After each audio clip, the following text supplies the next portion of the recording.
আপনিও কি পাশের বাসার ওয়াইফাই ইউজ করেন কিন্তু আপনার রুমে পর্যাপ্ত স্পিড পায় না? তাহলে এই ওয়াইফাই রিপিটারটি হতে পারে সেরা সমাধান। আপনিও কি ওয়াইফাই রেঞ্জ নিয়ে বিরক্ত? তাহলে আপনার জন্য একটা সেরা সমাধান নিয়ে এসেছি।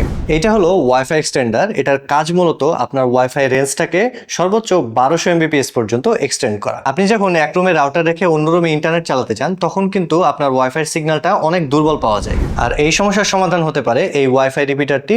আপনার যে রুমে ওয়াইফাই সিগন্যাল ঠিকঠাকভাবে পায় না সেখানে জাস্ট এটা প্লাগ ইন করে দিবেন। এরপরে আপনার রাউটারের সাথে কানেক্ট করলেই বাস আপনার বাসার ডেড জোন গন। এটা কানেক্ট করা খুবই ইজি। ফার্স্টে আমরা এখানে প্লাগ ইন করে দেব।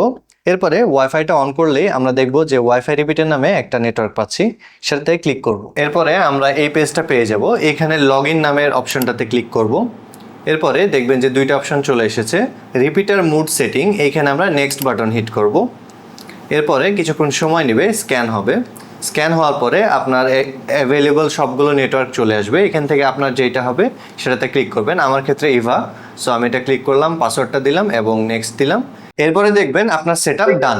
লগ ইন পেজটি যদি আপনার অটোমেটিক্যালি না আসে তাহলে স্ক্রিনে দেওয়া আইপি অ্যাড্রেসটি আপনারা যে কোনো ব্রাউজারে গিয়ে টাইপ করলেই এই লগ ইন পেজটিতে নিয়ে চলে আসবে। তাহলে আপনার বাসায় ওয়াইফাই রেঞ্জ সমস্যার সমাধান করতে চাইলে আজই অর্ডার করুন আমাদের এই ওয়াইফাই এক্সটেন্ডারটি।